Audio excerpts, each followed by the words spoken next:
지난 시간에는 이제 한나가 퇴장을 하고 점점 올라가고 있는 사무엘, 그리고 이와는 대조적으로 점점 내리막으로 치닫고 있는 홈리와 비느하스의 모습을 우리가 대조적으로 볼 수 있었습니다. 그리고 지난주 마지막 말씀은 아이 사무엘이 점점 자라매 여호와와 사람들에게 은총을 더욱 받더라 라는 말씀으로 마무리가 됐었습니다. 오늘 본문 말씀은 우리가 사무엘상 3장 말씀만 읽었지만은 내용은 2장 27절부터 시작을 하려고 합니다. 27절에서 마지막 절까지의 말씀은 엘리 가문에 대한 예언의 말씀이 소개되고 있습니다. 앞에서 우리는 엘리의 두 아들들의 그 죄악상에 대해서 우리가 볼 수 있었습니다. 그들이 그렇게 된 데에는 아버지 엘리에게도 책임이 없지 않았습니다. 결국 하나님은 보고만 있지 않으시고 이제 일하기 시작하십니다. 새벽 시간에 우리가 시편 말씀을 계속해서 우리가 살펴보면서 나누고 있는 것처럼 공의로우신 하나님이 일하신다라는 것은 악인에게 있어서는 너무나도 두려운 일이고 또 의인에게는 기쁨의 소식이 되는 그러한 일입니다. 하나님이 어떻게 일하시는가 하면은 하나님은 한 선지자를 세우십니다. 그리고 그를 통해서 엘리에게 하나님의 뜻을 전하게 하십니다. 하나님은 선지자를 통해서 30절 말씀에 보니까 나를 존중히 여기는 자를 내가 존중히 여기고 나를 멸시하는 자를 내가 경멸하리라, 이렇게 말씀을 하시면서 예언하는 내용 2장 31절에서 34절 말씀을 우리 같이 한번 읽어보겠습니다. 2장 31절부터 34절까지 말씀을 같이 한번 읽겠습니다. 시작. 보라, 내가 내 팔과 내 조상의 집 팔을 끊어 내 집에 노인이 하나도 없게 하는 날이 이를지라. 이스라엘에게 모든 복을 내리는 중에 너는 내 처소의 환난을 볼 것이요 내 집에 영원토록 노인이 없을 것이며 내 제단에서 내가 끊어버리지 아니할 내 사람이 내 눈을 쇠잔하게 하고 내 마음을 슬프게 할 것이요 내 집에서 출산되는 모든 자가 젊어서 죽으리라.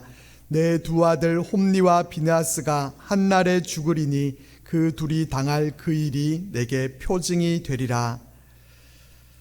엘리의 집에 영원토록 노인이 없을 것이고 출산되는 모든 자가 젊어서 죽을 것이고 또 홈리와 비느하스가 한날에 죽게 될 것이다, 이렇게 말씀을 하십니다. 엘리와 두 아들들에게만이 아니라 가문 전체에 이런 무시무시한 말씀이 주어집니다. 마지막 36절 말씀에는 엘리 가문에 남은 사람은 빌어먹게 되는 경제적 어려움이 있게 될 것이라는 말씀까지 추가적으로 더 말씀을 하십니다. 그러면서 이 무서운 말씀과 함께 또 대조적인 말씀도 하십니다. 35절 말씀을 보면은 내가 나를 위하여 충실한 제사장을 일으키리니 그 사람은 내 마음 내 뜻대로 행할 것이라. 내가 그를 위하여 견고한 집을 세우리니 그가 나의 기름 부음을 받은 자 앞에서 영구히 행하리라, 이렇게 말씀합니다. 이 충실한 제사장이 누구겠습니까? 사무엘이죠. 하나님은 엘리 가문을 바닥에 내려앉히시고 사무엘을 올리시겠다, 이렇게 말씀을 하십니다. 여기서 우리가 생각해 볼 것은 하나님께서 왜 한 선지자를 통해서 엘리에게 이 같은 말씀을 전하셨는가 하는 것입니다. 하나님의 음성을 직접적으로 들었어야 할 사람은 바로 엘리입니다. 그가 제사장이었고 또 이스라엘의 지도자였기 때문에 그가 친히 하나님의 음성을 들으면서 하나님과 교제하고 하나님의 뜻이 무엇인지 그것을 백성들에게 잘 알려주는 것, 그것이 마땅할 것입니다. 그런데 하나님의 음성을 듣는 부분에 있어서 그 부분이 되지 않으니까 하나님이 따로 한 선지자를 택해서 세우신 것입니다. 우리가 어떤 일에 대해서 소문을 듣게 될 때 자신이 직접 듣는 것과 다른 사람을 통해서 듣게 되는 것, 분명히 기분이 다릅니다. 내가 직접 소문을 들었을 때는 그래도 그나마 충격이 덜합니다. 그런데 자신은 알지도 못했던 일을 누구를 통해서 거쳐서 그랬다더라, 이렇게 되면은 훨씬 더한 그런 충격과 또 상처를 받게 됩니다. 그런 면에서 엘리가 직접 들었어야 할 하나님의 말씀, 그것도 자신의 가문에 대해서 심판하신다고 하는 그런 내용이 들어있는 그 말씀을 직접 듣지 못하고 다른 사람을 통해서 이것을 들었다라고 하는 점이 참 안타깝게 여겨집니다. 직접적으로 서로 대화를 나누지 못하는 모습, 다 한 번쯤은 경험해 보셨을 것 같습니다. 부부싸움을 하고 나면은 부부가 서로 대화를 하지 않습니다. 그래도 뭔가 의사소통은 또 해야 되다 보니까 옆에 있는 딸에게 말을 전하게 합니다. 아빠한테 그거 이렇게 하라고 그래. 그런데 남편이 멀리 있는가 하면은 그렇지 않고 바로 옆에 또 있습니다. 이렇게 하라 그래. 그 소리를 옆에서 다 들었습니다. 그래서 남편은 또 딸에게 엄마한테 그거 이렇게 해야 된다고 그래. 딸이 말하기도 전에 또 남편은 또 이렇게 말을 합니다.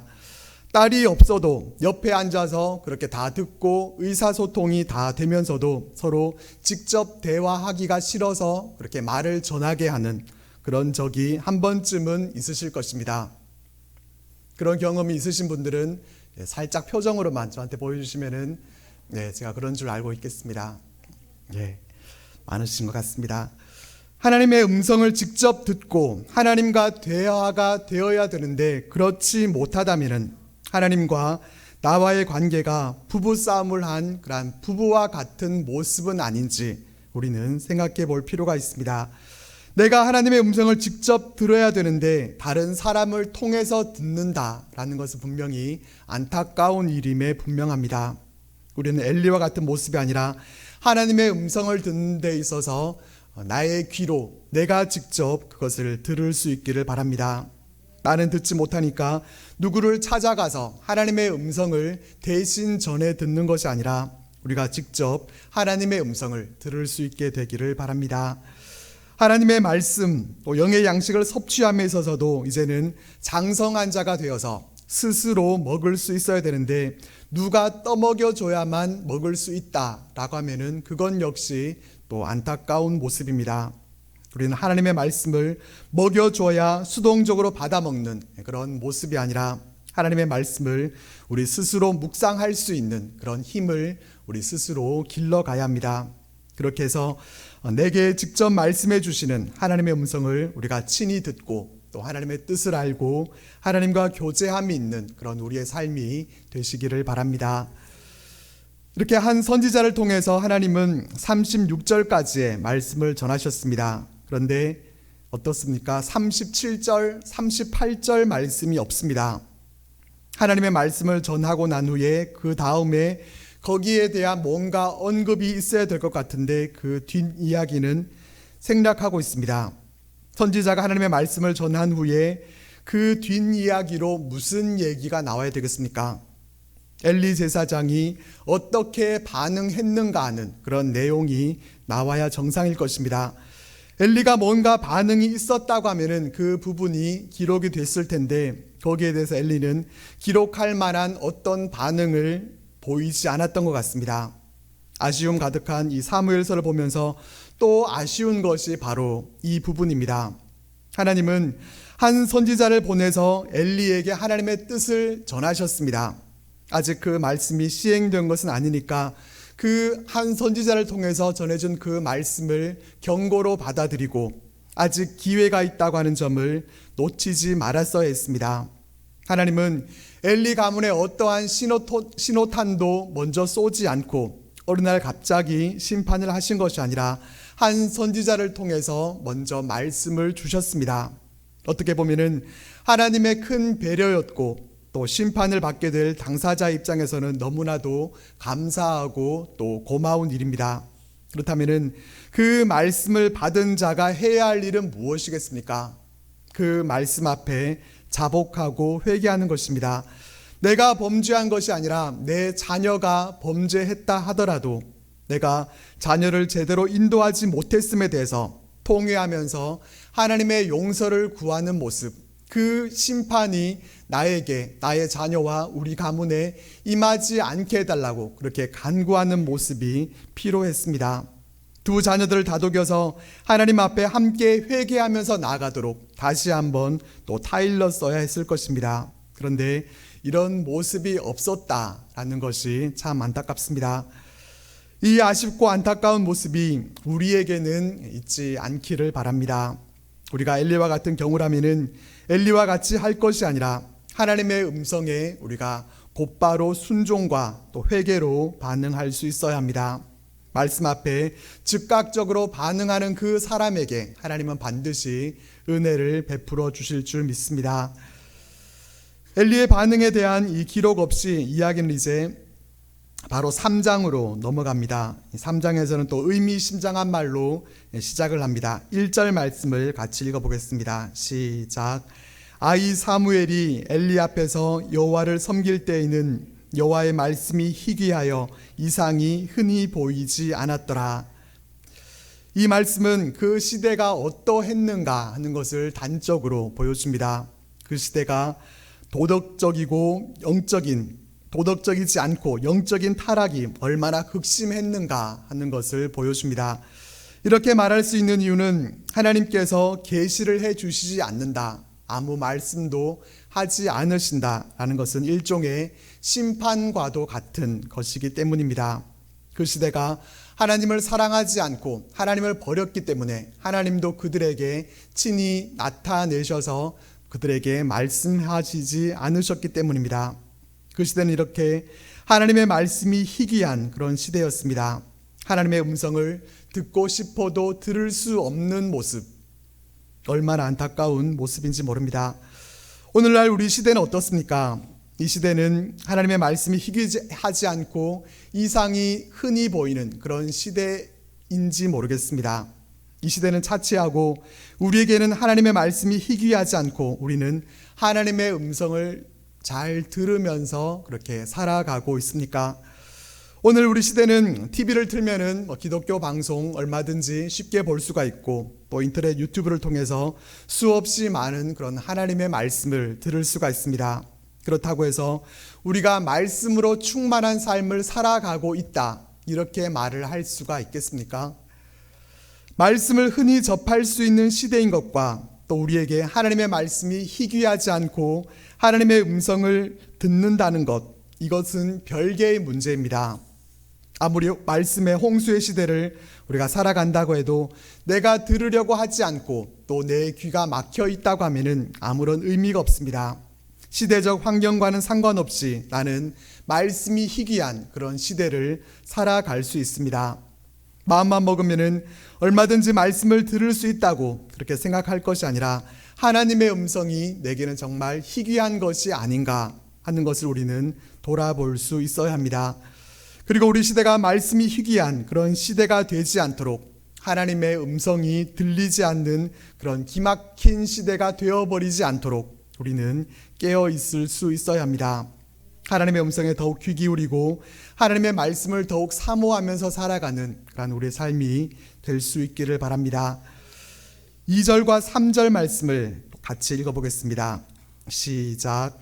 엘리의 눈이 점점 어두워 가서 잘 보지 못하는 그때에 그가 자기 처소에 누웠고 하나님의 등불은 아직 꺼지지 아니하였으며 사무엘은 하나님의 궤에 있는 여호와의 전 안에 누웠더니, 이 2절과 3절에는 묘한 대조가 이루어지고 있는 것을 또 볼 수가 있습니다. 2절에서 엘리는 눈이 점점 어두워 가서 잘 보지 못했다라고 말씀해 줍니다.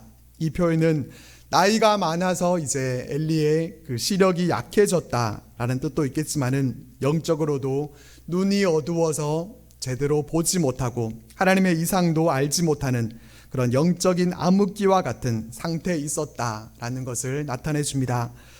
그리고 3절에는 하나님의 등불은 아직 꺼지지 않았다, 이렇게 말씀을 해줍니다. 하나님의 성소에는 감람나무 열매로 만든 순결한 기름으로 항상 불을 밝혔습니다.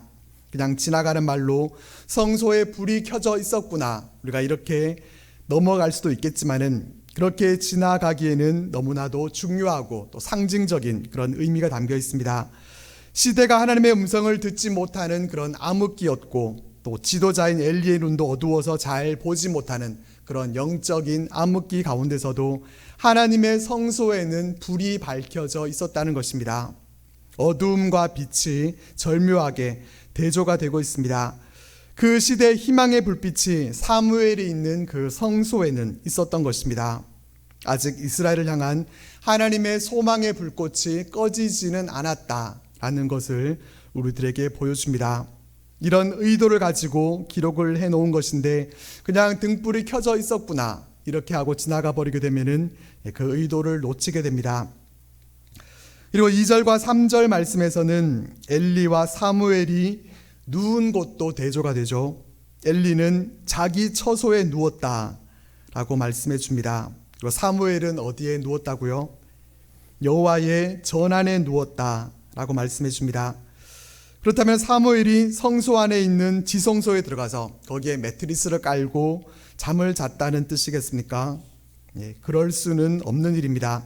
성소 경내의 어느 장소에서 잠을 잤다는 그런 의미일 것이고 상징적으로 사무엘이 그만큼 하나님과 아주 가까운 곳에 있었다라는 그런 의미로 쓰여졌습니다. 사무엘은 엘리보다 하나님의 임재에 있어서 더 가까운 곳에 있었다. 바로 이 부분을 보여줍니다. 하나님이 임재하시는 곳, 하나님이 거하시는 곳에 더욱 가까이 나아갔던 이 사무엘에게 하나님이 임하시게 됩니다. 우리의 처소는 어디에 있습니까? 우리는 하나님의 임재에 더 가까운 곳에 우리의 자리가 있습니까? 우리는 혹시 자기 처소에 누워있는 그런 엘리의 모습은 아닙니까?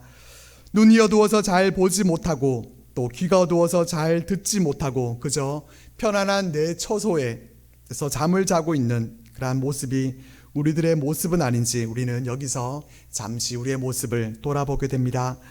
우리는 사무엘과 같이 하나님의 임재 가운데 더욱 가까이 나아가는 우리들이 되어서 이 시대의 소망의 등불을 꺼트리지 않고 이 시대에 불을 밝힐 수 있는 그런 하나님의 사람들로 살아갈 수 있기를 바랍니다. 어디에 누웠었는지 그 처소 문제 때문은 아니겠지만은 여호와의 전 안에 누웠던 이 사무엘에게 일어난 일에 대해서 우리는 주목해 볼 필요가 있습니다. 어떤 일이 일어납니까? 하나님께서 사무엘을 부르십니다. 처음으로 하나님이 사무엘에게 이제 음성을 들려주신 것입니다. 어린 사무엘은 엘리 제사장이 자신을 찾는 줄로 알고 그에게로 달려가서 말합니다. 내가 여기 있나이다. 그러나 엘리가 부른 것이 아니었고 사무엘은 다시 또 자리에 눕습니다. 그리고 그렇게 같은 일이 3번 반복해서 일어납니다. 자다가 깨고 왔다 갔다 하기를 3차례나 그렇게 반복을 했습니다. 그러면서 눈이 어두웠던 엘리는 그제서야 하나님이 사무엘을 부르셨다라는 것을 깨닫게 됩니다. 엘리의 그 눈이 좀 더 밝았더라면 어린 사무엘이 좀 잠도 덜 설치고 덜 힘들었을 것 같습니다. 그래도 3번 정도 만에 엘리가 그것을 깨달았다라는 것만 해도 용타고 해야 될 것 같습니다. 이 엘리는 하나님이 부르시면은 어떻게 해야 될지 사무엘에게 그것을 알려줍니다. 그리고 하나님께서 4번째 이제 사무엘을 부르십니다. 10절 말씀을 보겠습니다.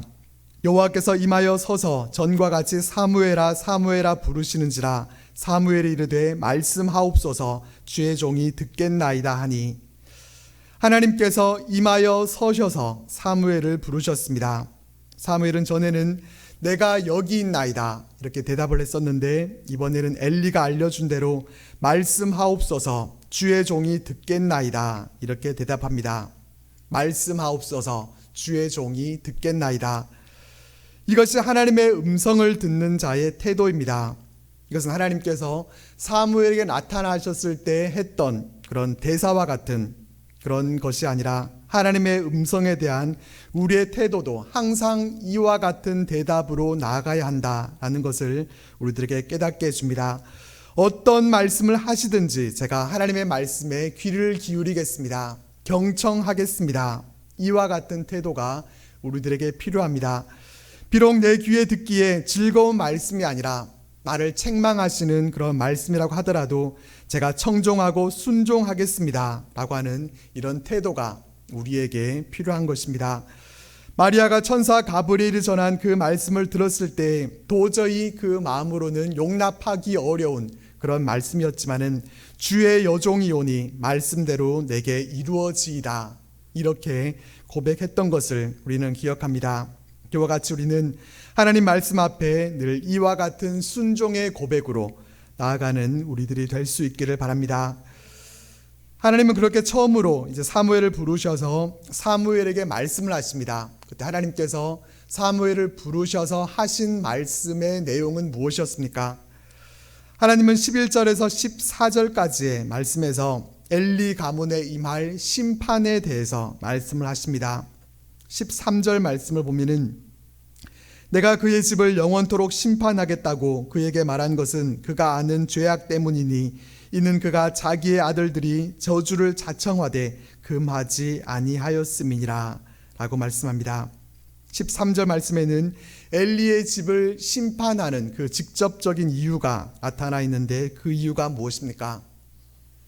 그가 아는 죄악. 엘리는 그 아들들의 죄악에 대해서 알고 있었습니다. 하지만 그것을 알면서도 금하지 않았기 때문이라고 말씀하십니다. 알면서도 금하지 않는 것, 이것이 곧 심판의 이유가 되는 것입니다. 알고 있다면은 어떻게 해야 됩니까?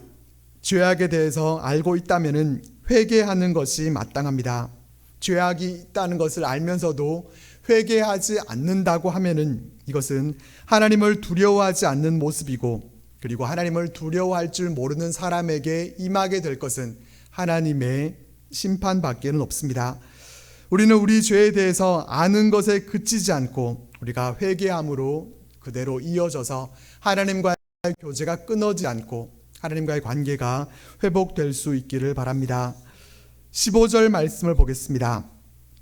사무엘이 아침까지 누웠다가 여호와의 집의 문을 열었으나 그 이상을 엘리에게 알게 하기를 두려워하더니, 사무엘이 하나님께 받은 말씀은 엘리 가문의 심판에 대한 내용이었습니다. 그렇기 때문에 사무엘은 엘리에게 그 말씀을 전한다는 것, 이것이 염려가 되고 또 두려운 마음이 있었습니다. 사무엘에게 있어서 엘리는 부모님을 대신해서 자신을 길러준 그런 아버지이자 또 스승과 같은 분입니다. 그런 분에게 그 가문에 임할 하나님의 심판에 대해서 하나님의 말씀을 전한다는 것이 얼마나 어려운 일이겠습니까?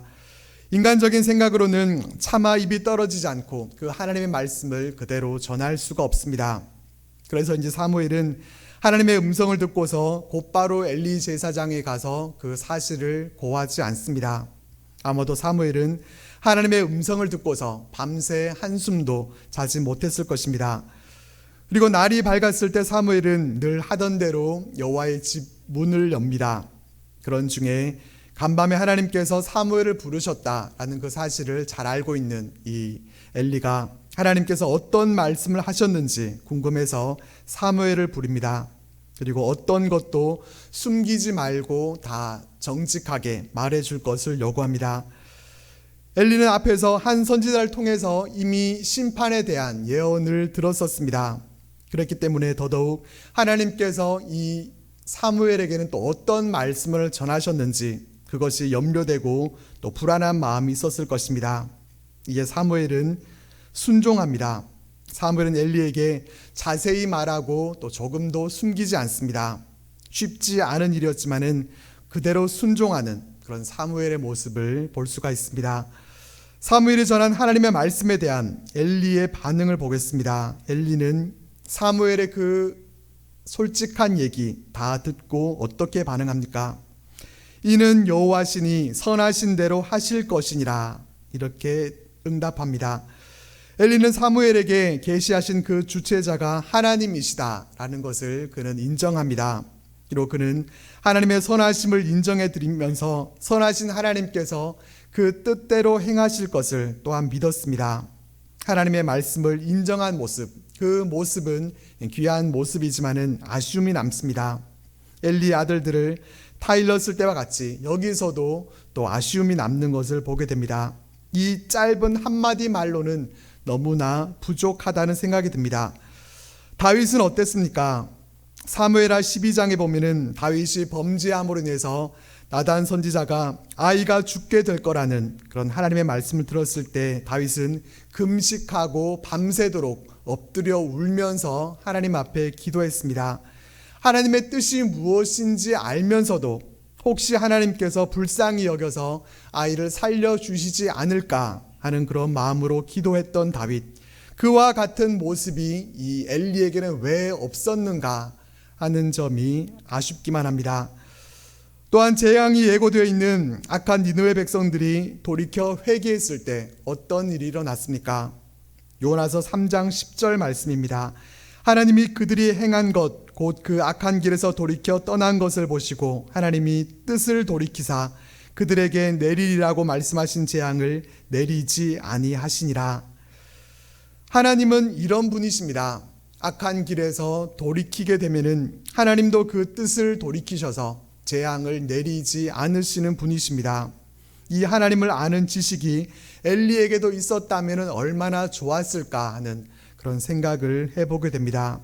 그렇기 때문에 우리는 하나님의 말씀을 통해서 하나님이 어떠한 분이신가 하는 것을 우리는 계속해서 잘 알아가야 합니다. 하나님을 아는 지식, 이것은 아무리 많고 깊다고 해도 결코 지나치지 않습니다. 하나님을 아는 바른 지식을 가진 자는 엘리와 같이 이렇게 아쉬움을 남기는 그러한 모습이 아니라 바른 판단을 하고 또 바른 길로 갈 수 있게 됩니다. 그리고 이제 본격적으로 사무엘이 무대 주인공으로 서기 시작합니다. 19절과 20절 말씀을 우리 같이 읽어보겠습니다. 시작. 사무엘이 자라매 여호와께서 그와 함께 계셔서 그의 말이 하나도 땅에 떨어지지 않게 하시니 단에서 브엘세바까지의 온 이스라엘이 아멘. 사무엘이 자랐습니다. 육체적인 성장뿐만 아니라 또 영적으로도 그는 자라났고 이제 선지자로서의 사역을 할 수 있을 정도로 그렇게 장성하게 됩니다. 이 19절 말씀에서 주목할 필요가 있는 부분은 여호와께서 그와 함께 계셔서라는 말씀입니다. 그냥 어렸을 때부터 성소에서 제사장 밑에서 자라났기 때문에 그래서 선지자가 자연스럽게 되는 것이 아닙니다. 열심히 자기가 공부하고 노력한다고 해서 되는 일이 아닙니다. 하나님께서 사무엘과 함께 계셨습니다. 하나님께서 함께 하시니까 그 결과가 어떻게 됐습니까? 그의 말이 하나도 땅에 떨어지지 않게 됐습니다. 사무엘이 잘나서 그렇게 된 것이 아니라 하나님께서 그의 말이 하나도 땅에 떨어지지 않도록 그렇게 해 주신 것입니다. 그렇기 때문에 우리가 뭔가를 이루려고 그렇게 애쓰는 것이 아니라 그 노력과 열정 가운데 오직 하나님께서 함께 하시도록 하나님께 잘 붙어 있고 하나님과 교제하는 데에 그것을 사용하는 것이 옳은 모습일 것입니다. 하나님께서 함께 하셔서 사무엘의 말이 하나도 땅에 떨어지지 않게 그렇게 하시니까 단에서부터 브엘세바까지, 이 단에서 브엘세바까지라는 이 표현은 성경에서 총 9번 사용이 되는데, 단은 12지파의 북쪽에 있는 그런 도시이고 또 브엘세바는 한참 아래 남쪽 지역입니다. 그래서 단에서부터 브엘세바까지라고 하면은 이스라엘 전 영토를 가리키는 말로 쓰였습니다. 우리나라로 치면은 백두에서 한라까지 이런 표현과 같은 의미로 사용되는 말입니다. 이렇게 이스라엘 모든 백성들이 사무엘이 하나님의 선지자로 세워졌음을 알게 됐습니다. 그리고 마지막 21절 말씀을 보겠습니다. 여호와께서 실로에서 다시 나타나시되 여호와께서 실로에서 여호와의 말씀으로 사무엘에게 자기를 나타내시니라.